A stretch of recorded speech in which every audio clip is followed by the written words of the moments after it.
Shalom, salam sejahtera buat kita semua, damai dan sukacita dan Roh Kudus menaungi kita. Kita kembali bertemu di dalam renungan malam.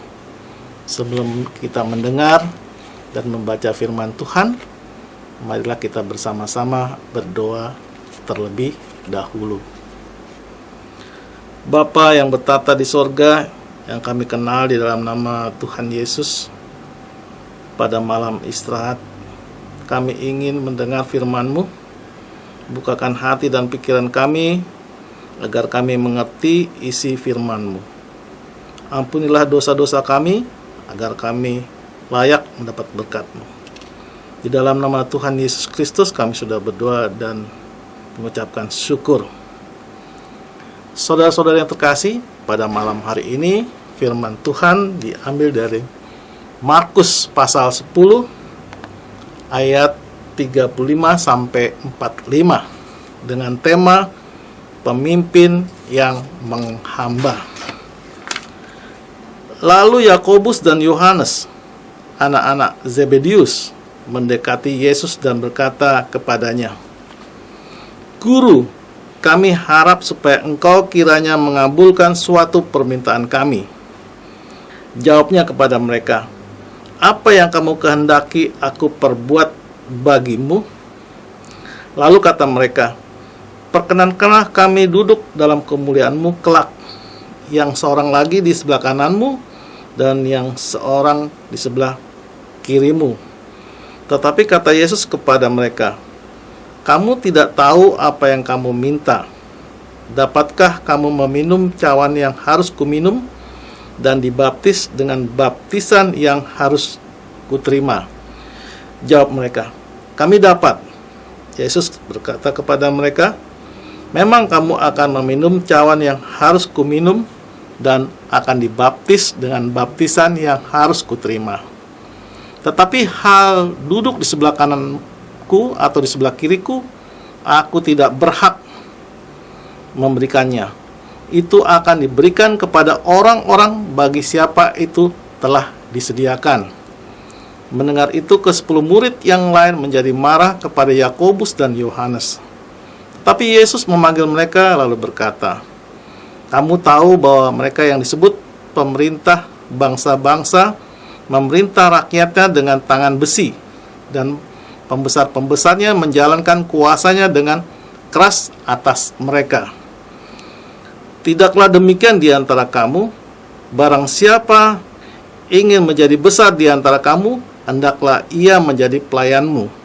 Dan barang siapa ingin menjadi yang terkemuka di antara kamu, hendaklah ia menjadi hamba untuk semuanya." Ayat yang terakhir, "Karena Anak Manusia juga datang bukan untuk dilayani, melainkan untuk melayani dan untuk memberikan nyawanya menjadi tebusan bagi banyak orang." Kita ulangi lagi ayat 45, "Karena Anak Manusia juga datang bukan untuk dilayani, melainkan untuk melayani dan untuk memberikan nyawanya menjadi tebusan bagi banyak orang." Saudara-saudari yang terkasih, Yerusalem adalah kota yang disebut-sebut Yesus di dalam pemberitaannya sebagai kota penggenapan rencana keselamatan Allah. Di kota inilah Yesus akan mati di tangan bangsa-bangsa kafir. Mereka yang menyertai Yesus masuk kota tersebut itu cemas sekali. Satu-satunya yang tidak cemas dalam rombongan itu hanya Yesus. Yesus dengan kerelaannya menyadari bahwa ia harus menderita dan mati bagi semua orang. Perjalanan menuju Yerusalem adalah perjalanan yang penuh ketakutan dan penderitaan, tetapi sekaligus perjalanan menuju kemenangan, di mana semua tindakan dan karyanya mengarah ke salib yang membebaskan kita dari kuasa dosa. Saudara-saudari yang terkasih, perikop khotbah ini juga cerita tentang dua kakak beradik, yaitu Yakobus dan Yohanes, yang berambisi untuk mendampingi Yesus sebagai raja di di kerajaan sorga kelak. Maksudnya, satu di sebelah kanan dan satunya di sebelah kirinya.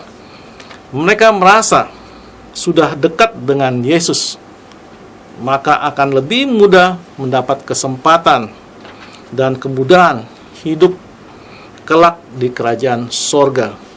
Apabila Tuhan Yesus sudah menjadi Raja di sorga, disinilah terlihat bahwa kedua murid Yesus ini tidak paham dan tidak mengenal Tuhan Yesus dengan sesungguhnya, dengan benar.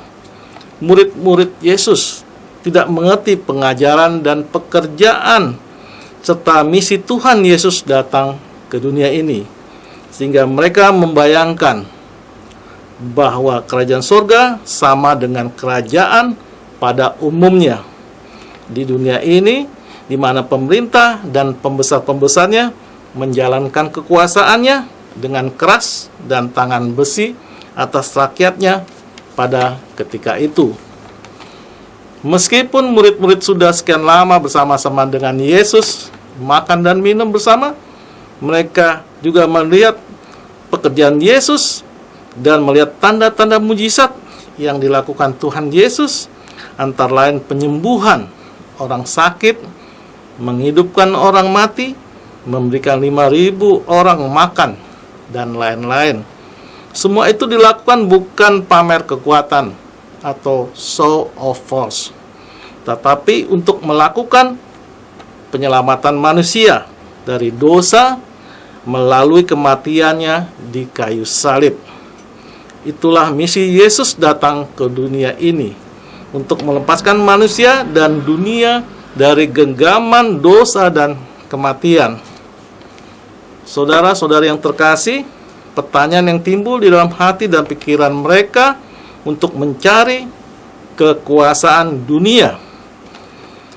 Ibu mereka, ibu dari Yakobus dan Yohanes, meminta hal tersebut. Bisa dipahami ini dari sisi duniawi saja.